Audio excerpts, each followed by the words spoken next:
اعوذ باللہ من الشیطان الرجیم بسم اللہ الرحمن الرحیم۔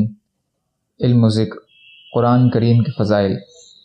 حضرت فضالہ بن عبید اور حضرت تمیم داری رضی اللہ عنہم اس روایت ہے کہ نبی کریم صلی اللہ علیہ وسلم نے ارشاد فرمایا، جو شخص کسی رات 10 آیتوں کی تلاوت کرے اس کے لیے ایک قنطار لکھا جاتا ہے، اور قنطار دنیا اور دنیا میں جو کچھ ہے ان سب سے بہتر ہے۔ حضرت ابو ہریرہ رضی اللہ تعالیٰ عنہ سے روایت ہے کہ رسول اللہ صلی اللہ علیہ وسلم نے ارشاد فرمایا، جو شخص رات میں 10 آیتوں کی تلاوت کرے وہ اس رات اللہ تعالیٰ کی عبادت سے غافل رہنے والوں میں شمار نہیں ہوگا۔ مستدرک حاکم۔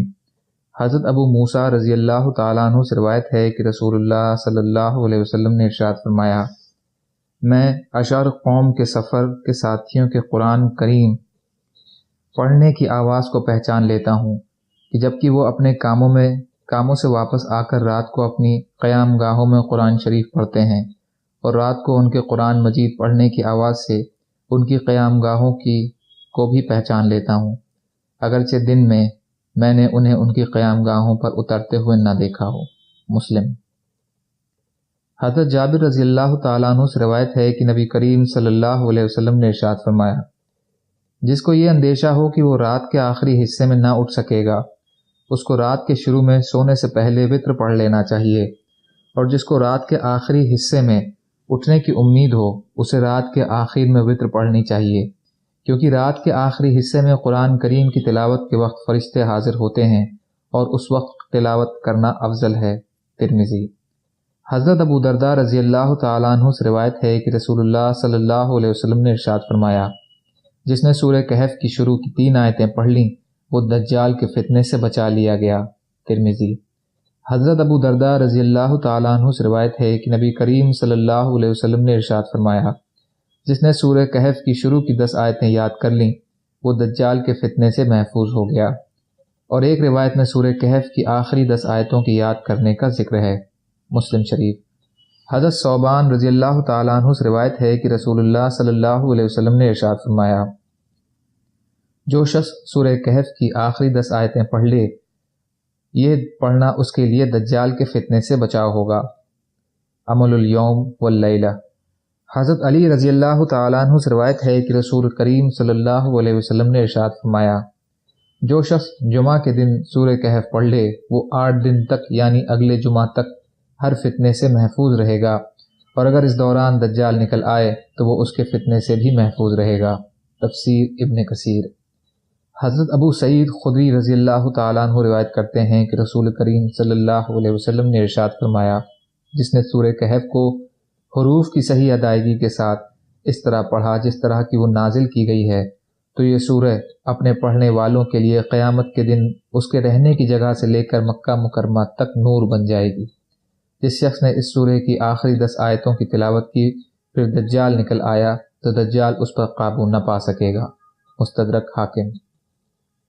حضرت معقل بن یسار رضی اللہ عنہ سے روایت ہے کہ رسول اللہ صلی اللہ علیہ وسلم نے ارشاد فرمایا، قرآن کریم کی چوٹی یعنی سب سے اونچا حصہ سورہ بقرہ ہے، اس کی ہر آیت کے ساتھ 80 فرشتے اترتے ہیں، اور آیت الکرسی عرش کے نیچے سے نکالی گئی ہے، یعنی اللہ تعالیٰ کے خاص خزانے سے نازل ہوئی ہے، پھر اس کو سورہ بقرہ کے ساتھ ملا دیا گیا ہے، یعنی اس میں شامل کر لیا گیا ہے، اور سورہ یاسین قرآن کریم کا دل ہے۔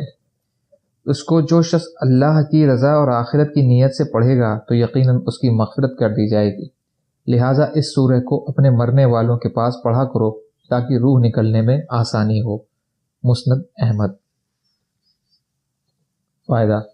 حدیث شریف میں سورہ بقرہ کو قرآن کریم کی چوٹی غالباً اس وجہ سے فرمایا ہے کہ اسلام کے بنیادی اصول اور عقائد اور شریعت کے حکموں کا جتنا تفصیلی بیان سورہ بقرہ میں کیا گیا ہے اتنا اس طرح قرآن کریم کی کسی دوسری سورہ میں نہیں کیا گیا۔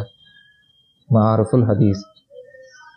حضرت جندب رضی اللہ تعالیٰ عنہ سے روایت ہے کہ رسول اللہ صلی اللہ علیہ وسلم نے ارشاد فرمایا، جس شخص نے سورہ یاسین کسی رات میں اللہ کی رضا کے لیے پڑھی تو اس کی مغفرت کر دی جاتی ہے۔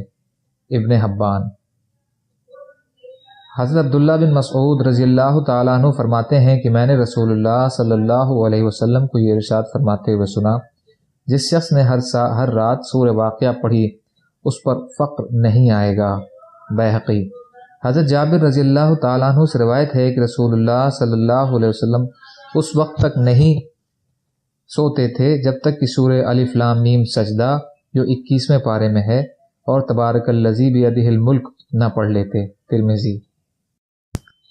حضرت ابو ہریرہ رضی اللہ عنہ سے روایت ہے کہ رسول اللہ صلی اللہ علیہ وسلم نے ارشاد فرمایا، قرآن کریم میں ایک سورہ 30 آیتوں کی ہے، وہ ایسی ہے کہ وہ اپنے پڑھنے والوں کی شفاعت کرتی رہتی ہے یہاں تک کہ اس کی مغفرت کر دی جائے، وہ سورہ تبارک الذی ہے۔ ترمذی۔ حضرت ابن عباس رضی اللہ تعالیٰ عنہ سے روایت ہے کہ کسی صحابی رضی اللہ تعالیٰ عنہم نے ایک قبر پر خیمہ لگایا، ان کو علم نہ تھا کہ وہاں قبر ہے، اچانک اس جگہ کسی کو سورہ تبارک الذی پڑھتے ہوئے سنا تو نبی کریم صلی اللہ علیہ وسلم سے آ کر عرض کیا کہ میں نے ایک جگہ خیمہ لگایا تھا، مجھے معلوم نہیں تھا کہ وہاں قبر ہے، اچانک میں نے اس جگہ کسی کو تبارک الذی آخر تک پڑھتے ہوئے سنا۔ نبی کریم صلی اللہ علیہ وسلم نے ارشاد فرمایا، یہ سورہ اللہ کے عذاب سے روکنے والی ہے اور قبر کے عذاب سے نجات دلانے والی ہے۔ ترمذی۔ حضرت ابن مسعود رضی اللہ تعالیٰ عنہ فرماتے ہیں کہ قبر میں آدمی پر پیروں کی طرف سے عذاب آتا ہے تو اس کے پیر کہتے ہیں کہ میری طرف سے آنے کا کوئی راستہ نہیں، کیونکہ یہ سورہ ملک پڑھتا تھا۔ پھر وہ سینے یا پیٹ کی طرف سے آتا ہے تو سینہ یا پیٹ کہتا ہے میری طرف سے تیرے لیے آنے کا کوئی راستہ نہیں ہے، کیونکہ یہ سورہ ملک پڑھتا تھا۔ پھر عذاب سر کی طرف سے آتا ہے تو سر کہتا ہے کہ تیرے لیے میری طرف سے آنے کا کوئی راستہ نہیں ہے، کیونکہ یہ سورہ ملک پڑھا کرتا تھا۔ حضرت عبداللہ بن مسعود رضی اللہ تعالیٰ عنہ فرماتے ہیں کہ یہ سورہ قبر کے عذاب کو روکنے والی ہے، تورات میں اس کا نام سورہ ملک ہے۔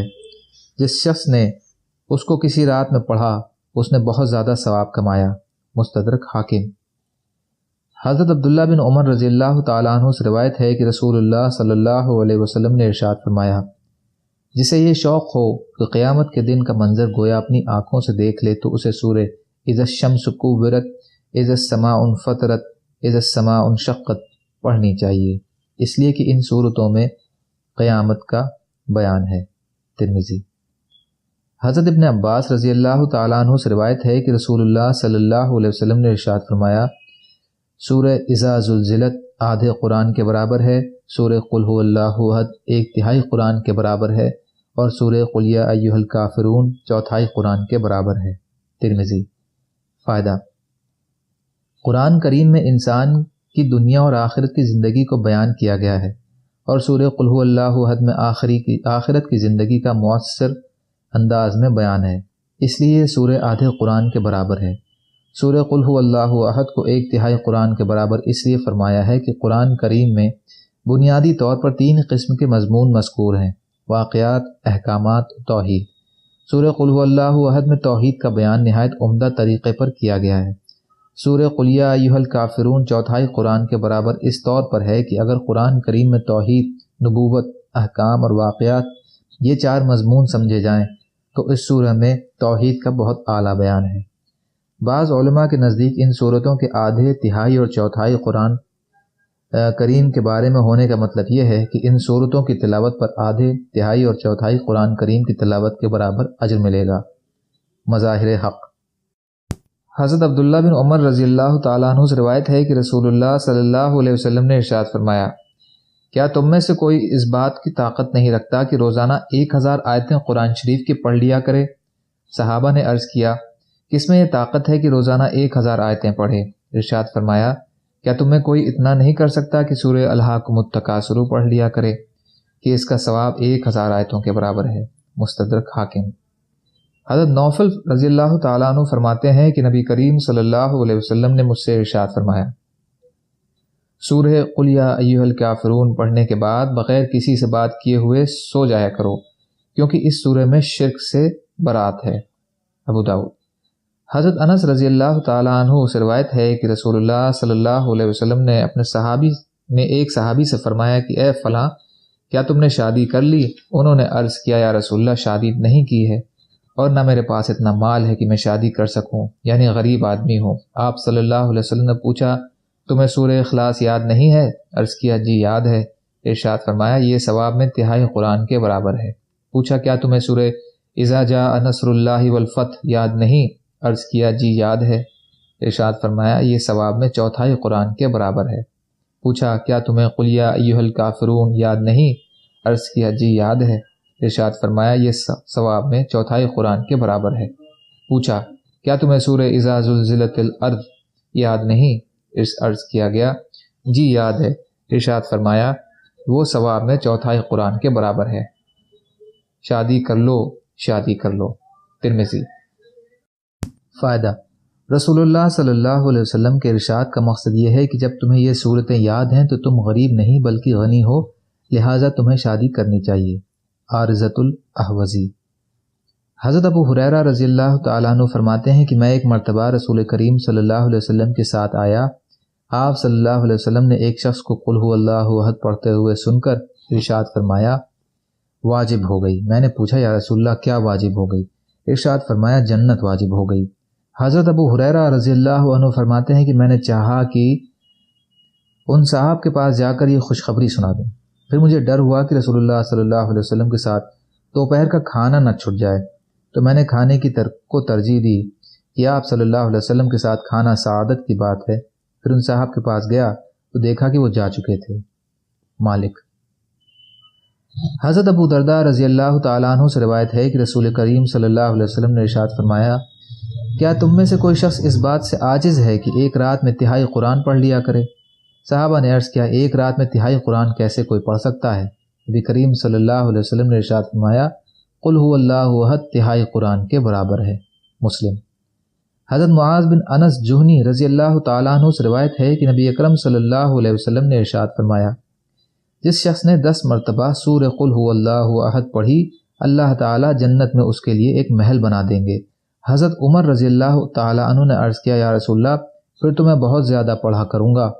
رسول اللہ صلی اللہ علیہ وسلم نے عرض کیا اللہ تعالیٰ بھی بہت زیادہ اور بہت عمدہ ثواب دینے والے ہیں۔ مسند احمد۔ حضرت عائشہ رضی اللہ عنہا بیان کرتی ہیں کہ نبی کریم صلی اللہ علیہ وسلم نے ایک شخص کو لشکر کا امیر بنا کر بھیجا۔ وہ اپنے ساتھیوں کو نماز پڑھاتے اور جو بھی سورہ پڑھتے اس کے ساتھ آخر میں قل ھو اللہ احد پڑھتے۔ جب یہ لوگ واپس ہوئے تو انہوں نے اس کا تذکرہ نبی کریم صلی اللہ علیہ وسلم سے کیا۔ آپ صلی اللہ علیہ وسلم نے ارشاد فرمایا ان سے پوچھو کہ یہ ایسا کیوں کرتے تھے؟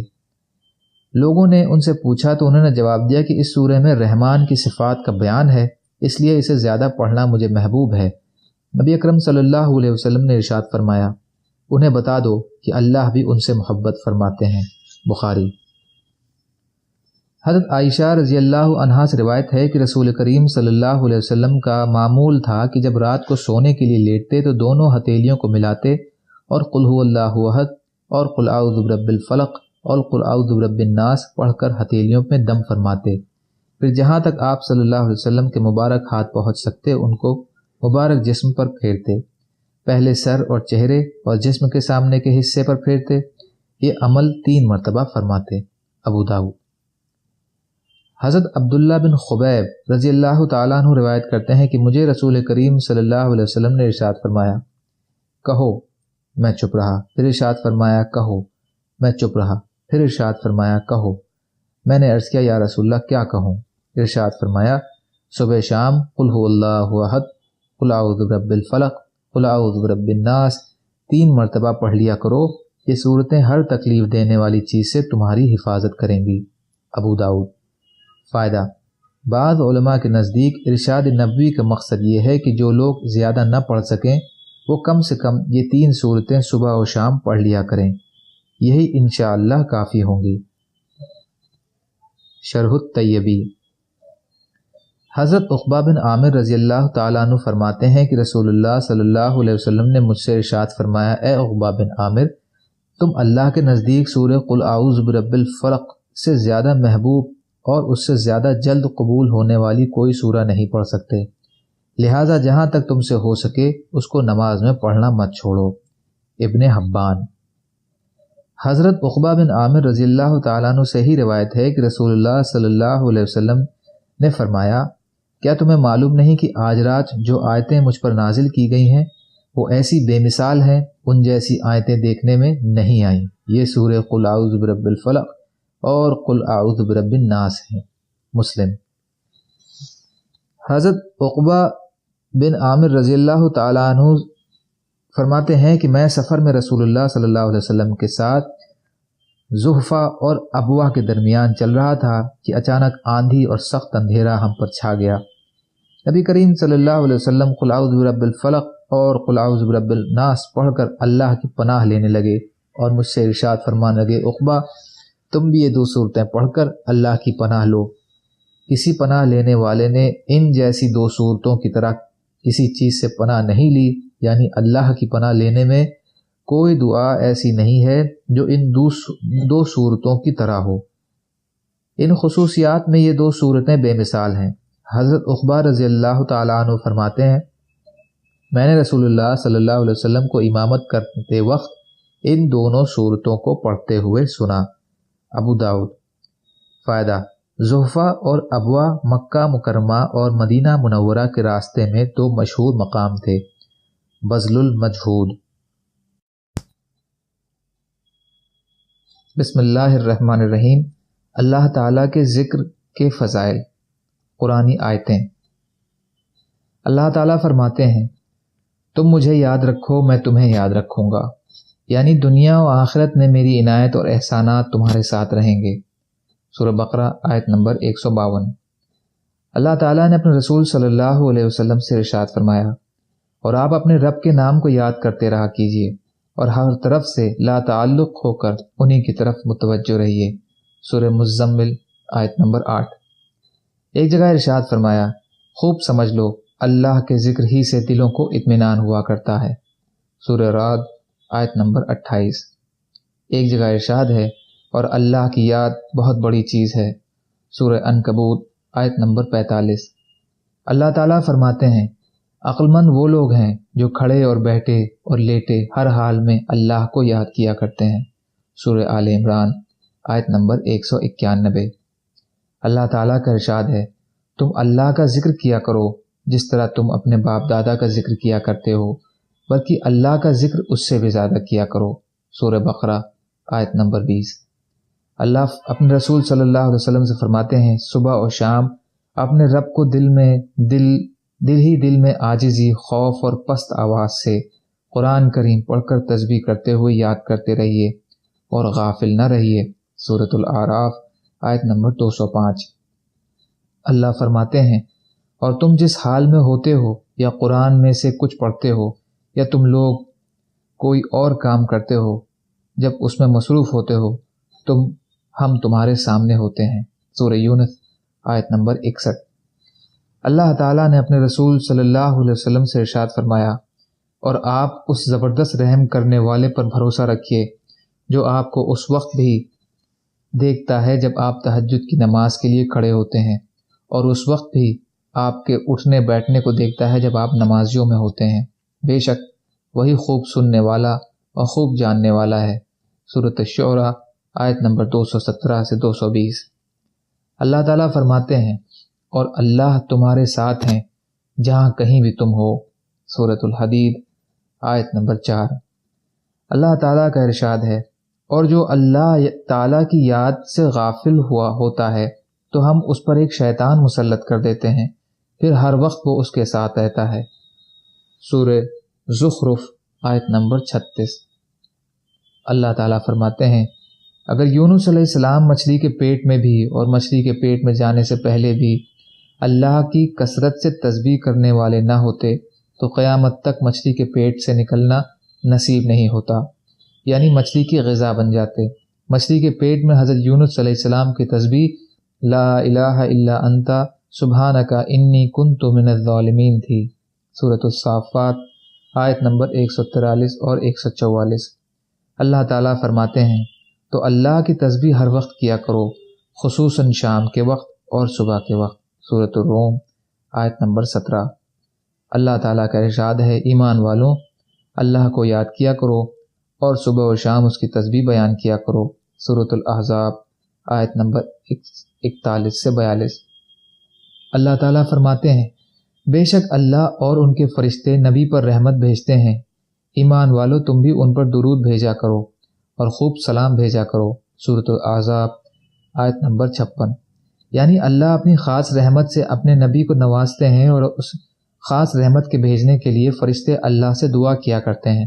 لہٰذا مسلمانوں، تم بھی رسول اللہ صلی اللہ علیہ وسلم کے لیے اس خاص رحمت کے نازل ہونے کی دعا کیا کرو اور آپ پر کثرت سے سلام بھیجا کرو۔ سورۃ الاحزاب۔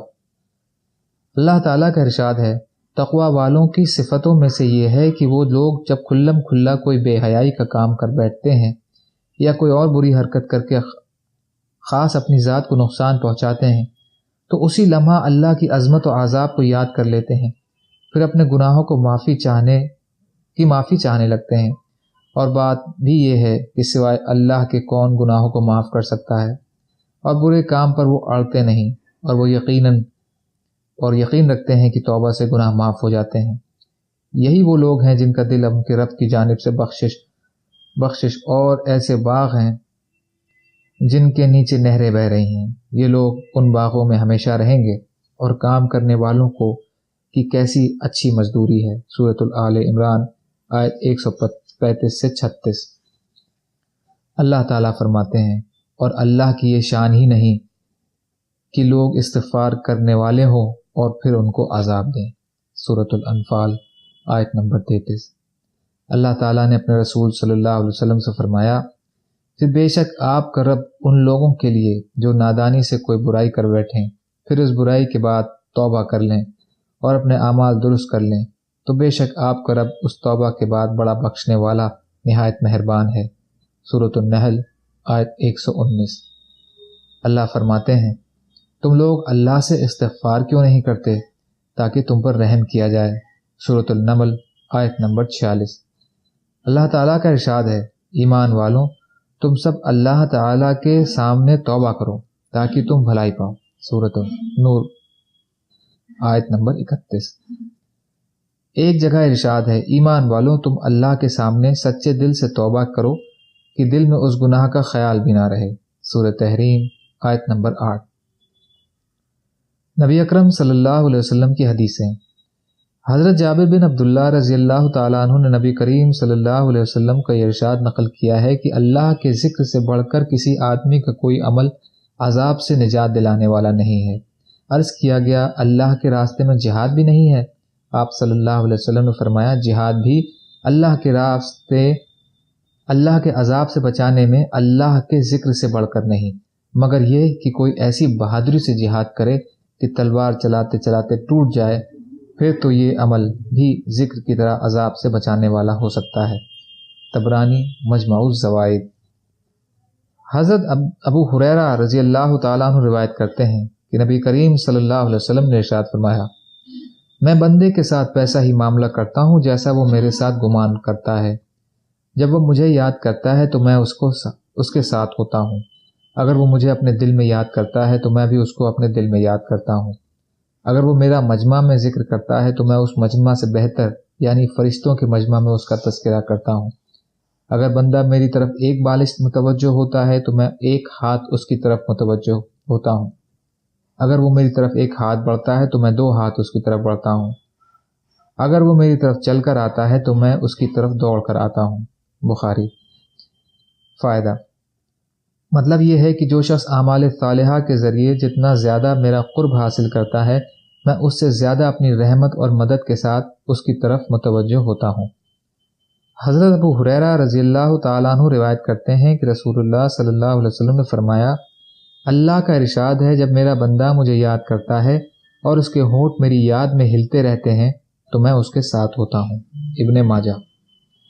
حضرت عبداللہ بن بصر رضی اللہ تعالیٰ عنہ سے روایت ہے کہ ایک صحابی نے عرض کیا، یا رسول اللہ، احکام تو شریعت کے بہت سے ہیں جن پر عمل تو ضروری ہے ہی، لیکن مجھے کوئی ایسا عمل بتا دیجئے جس کو میں اپنا معمول بنا لوں۔ آپ صلی اللہ علیہ وسلم نے فرمایا، تمہاری زبان اللہ کے ذکر سے ہر وقت تر رہے۔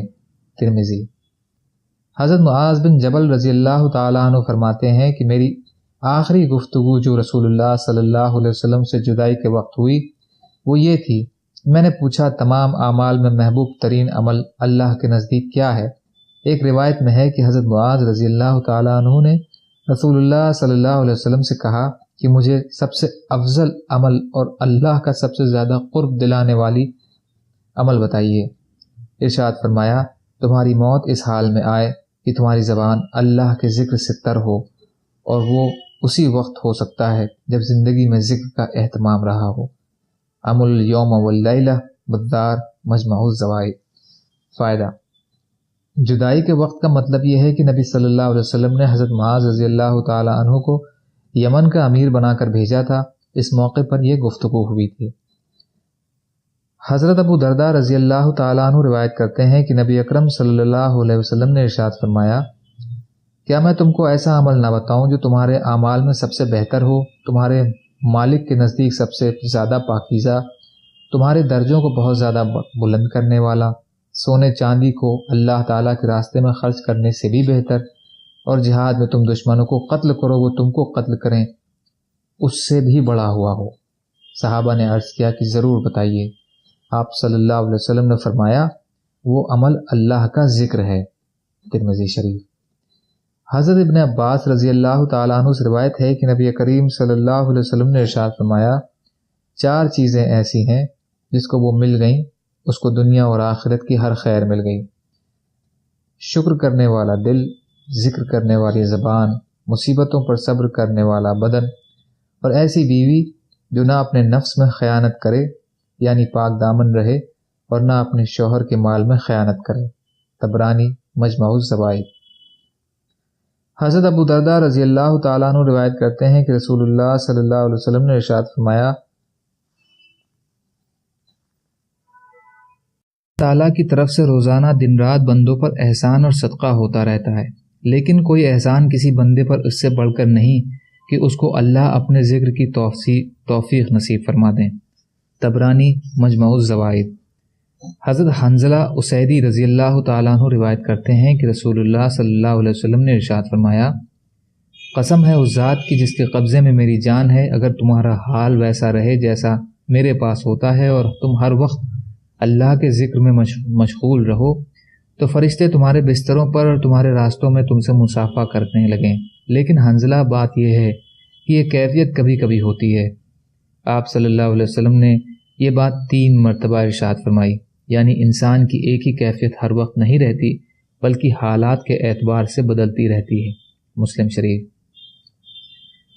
حضرت معاذ بن جبل رضی اللہ تعالیٰ عنہ روایت کرتے ہیں کہ رسول اللہ صلی اللہ علیہ وسلم نے ارشاد فرمایا جنت والوں کو جنت میں جانے کے بعد دنیا کی کسی چیز کا افسوس نہیں ہوگا سوائے اس گھڑی کے جو دنیا میں اللہ کے ذکر کے بغیر گزری ہو۔ طبرانی بیہقی جامع صغیر۔ حضرت سہل بن حنیف رضی اللہ تعالیٰ عنہ روایت کرتے ہیں کہ نبی صلی اللہ علیہ وسلم نے ارشاد فرمایا مجلسوں کا حق ادا کیا کرو، اس میں سے ایک یہ ہے کہ اللہ تعالیٰ کا ذکر اس میں کثرت سے کرو۔ طبرانی مجمع الزوائد۔ حضرت عقبہ بن عامر رضی اللہ تعالیٰ عنہ روایت کرتے ہیں کہ رسول اللہ صلی اللہ علیہ وسلم نے ارشاد فرمایا جو سوار اپنے سفر میں دنیاوی باتوں سے دل ہٹا کر اللہ کی طرف دھیان رکھتا ہے تو فرشتہ اس کے ساتھ رہتا ہے، اور جو شخص بیہودہ اشعار یا کسی اور بیکار کام میں لگا رہتا ہے تو شیطان اس کے ساتھ رہتا ہے۔ طبرانی مجمع الزوائد۔